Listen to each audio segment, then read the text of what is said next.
Guys, amuyin ko guys yung yung nagbuka na siya guys. Oh, ayan oh. Ayan. Oh, grabe ang ganda. Amuyin ko.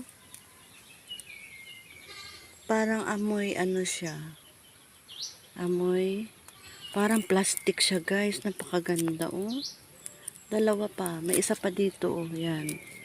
Dalawa. Ito pa sa ilalim oh. Ayan. Ito pa bulaklak pa to.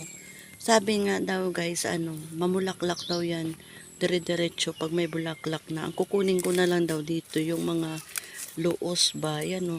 Yung mga matagal niya na. Wow. Yan. Ito. Patay na ni.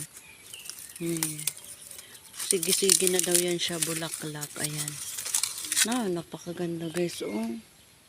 Ano pangalan niya ng sa inyo dyan lugar. Ayan. Ang sabi African daw to. Ganyan ang bulaklak niya. Magbuka na siya. Nung nasubaybayan ko siya. Ayan o. May may liso-liso. Parang sunflower. Ayan. May pero parang plastic siya guys. Oh.